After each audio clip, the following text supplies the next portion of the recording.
What's up, Crypto Crew, and welcome back. Or if this is your first time, I'm Captain Crypto Mind, actively escaping the Matrix, scoping out the crypto ocean. So if you like your odds, get on the boat, stay up to date, thumbs up, and join the hunt. Into the boat! Crypto Crew, the price per Kaspa coin may not reflect this yet, but big moves are being made behind the scenes once again. And speaking of which, today we're talking about stablecoins. Juni Ho from the Kaspa Ecosystem Foundation had his first chat with Ankit of the XXIM podcast, giving the latest about stablecoins on Kaspa. Stay tuned, Crypto Crew. Who wants to wait 42 seconds to watch something download instead of 2 seconds?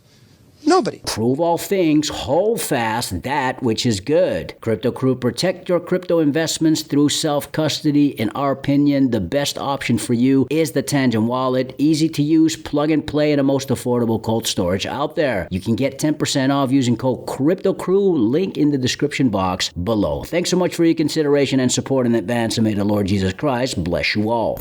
I know a lot of us are fans of decentralization, but we have to realize that the stable coins of today are all centralized, which means they're run by specific companies. The only one, or the ones that are decentralized, which we call them the algorithm stable coins, are disappearing and are banned, especially after the collapse of Luna a few years ago. So after that, there's no more, let's say, decentralized stable coins. There are only centralized stable coins. Tether and Circle are private companies, and they run stablecoin services. Other crypto collateralized stablecoins such as DAI or USDF, the Falcon stablecoin run by DWF, that they are backed by, let's say, BTC or wrap BTC, but they're still centralized because they have to be put in custody. And when I say in custody, it really means a certain level of centralization because these are still centralized and company service providers. It means that when we work with Circle and Tether, and we want to run issues on stablecoins,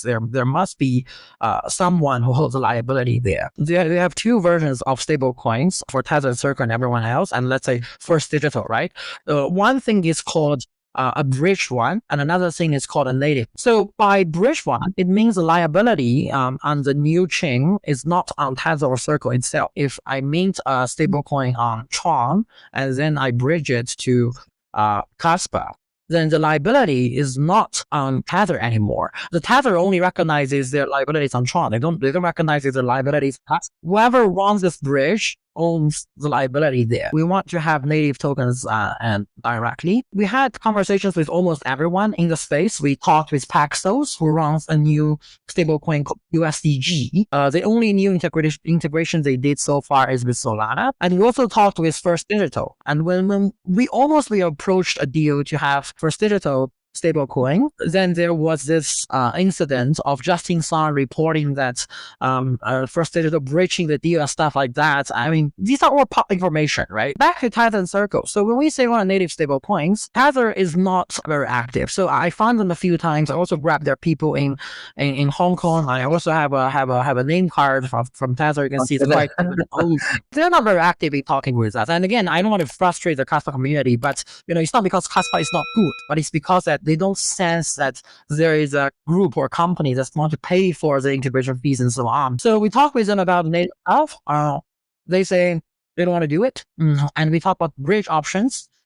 Tether was like, after a few months of conversations and with NDAs, they were able to offer as a bridge standard. So even if the bridge liability is not on theirs, but obviously want to maintain a standard, so you have to build that according to the standard. And obviously, if I haven't noticed before, these can only happen on EVM compatible chains. So anything like that needs to wait until either Kasplex or Ibra is online. We have better progress with Circle. So we were able to talk with in Hong Kong and in a few different locations. And in the end, we want native USDC in the future. Can you help us do that?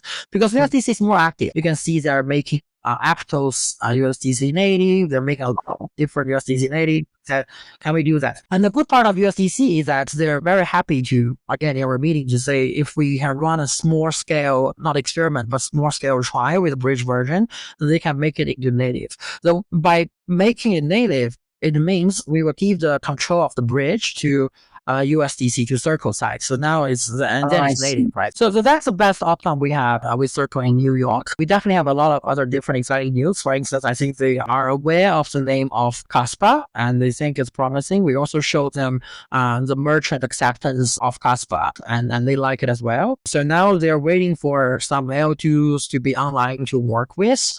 And they even suggest us no need to mint too much for the bridge version of the USDC. They are interested in making it native in the short near future if everything went on well and there's no security problem, there's nothing severe going on. So that's a part with Circle. We are also invited to host an event in their new headquarters once it's completed and with the name of Kaspa. Yeah, we have a few exciting news with Circle in New York, but I think that's the most important takeaway. As I mentioned, that Circle and Tether, they're companies, right? And they have their corporate interest. And obviously that's not only they have to invest in money and human resource try to accommodate with Kaspa, but also this is opportunity cost, right? They could have spent the same resources doing something else that is more important. So I think what CAF really tries to do here is to frame and package the very general and the very big potential benefits some people or companies making from Kaspa into tangible and touchable benefit that can appeal to people in the rather short term. So that's what we are really trying to reframing and peaking from the Kaspa community when we pitch to different organizations and so on. Apart from reframing what Kaspa can provide, we're also trying to offering some supplementary benefits, right? We say, these are not necessarily exclusive. And by the way, if Kaspa does aim to become the greatest technology in the world, it has to be the most inclusive and the most tolerant, right? You cannot say, hey, you're a meme, you shouldn't run on my platform. And you cannot say, hey, I'm the network protocol, and if you're a game or if you're something I don't like, you should exclude it. Just going back to, I guess, the stables, right? So, USDC, when I was doing some research, I found they are actually listed as the native tokens on 24 different chains, right? I don't think they'll have a problem coming to 25th. As long as the business case makes sense for them. Kasplex will go live on 31st of August as per the plan schedule. IGRA will go, live as well, mainnet later this year. How would USDC choose which layer 2s to opt into? It wouldn't be bridged, right, natively between Kasplex to IGRA. Or will they come on both at the same time? We have to be aware of the fact that before it's turning native, that in its bridge status, Circle doesn't really intervene with the process, right? So Circle may provide some technical support to make sure the implementation is successful on both the chains. But then I think it's up to the chain's own work to make sure, the volume looks good and the users look good, the transaction counts look good. And then it's up to Circle's assessment of when and how to make these things native. They want to make both native, they want to make one of the native, they want to make neither native. So I feel this is an issue left for Circle. The good thing for Kaspa is that Circle, or let's say any stablecoin service providers, are aware of the fact that they're working with layer 2s, and they, in their PR and propaganda, we will still be saying that this is something about Kaspa, not about the layer 2. I think this is especially true for Kasplex. Again, this is not saying that IGRA is not going to make good things happen, but specifically because Kasplex doesn't have its own token, right? So it has to say, this partnership or this achievement or this saying is about Kaspa, right? It doesn't make sense to say this is about Kasplex, right? What's the point of saying it? Because it's a no token and no value by The money issue is mostly with Tether and First Digital and the other providers. For Circle, the bridge version is that it doesn't charge any cost from the Circle side. Because, for instance, if you want to bridge USDC or USDT on Kaspa layer 2, you have to have a bridge between the layer 2, let's say Tron or Ethereum, right? I see. That's the bridge version. I was talking about native. Bridge, obviously, you don't have. So when you have this bridge, again, the liability for the bridge version is that the liability goes to whoever runs and owns the bridge, right? Let's say if KEF runs this bridge originally, right? And KEF is the one who made the token on Tron and have the USDC on Kaspa. Every money is going within this bridge. When it goes native, KEF keeps the bridge code and gives the bridge access and everything to Circle. So now this is still a bridge version, but it's a bridge version owned by Circle. And Circle can have its own work. I'm not sure what they're going to do with that, but they have their own way of doing things, and they don't charge extra cost. When you say liability, if it's KEF liability, in case things were to happen, right, unfortunate event were to happen, then KEF is liable, right, which is a liability to the business, right, to the foundation, right? Again, this all goes back to the background. That's the bridge and the stable coins, all of them, or the majority of them, are centralized anyways. So the question number one is that who is going to mint for the USDT on TRC20 and bridge it to Kaspa, right? Because let's say even if this bridge version is now is there, who is going to do that? Like, does someone who just mysteriously want to bridge over here? They won't, right? So if KEF is running the bridge between the stable coins, then I can tell you, like, we don't think that there is another party that can run this at this moment. So let's say KEF runs this, but the assets are unlocked even by smart contract or by multi-signature or by MCP, different security methods, whatever it is. So at this moment, at this stage, the liability is owned by the entity, whoever runs.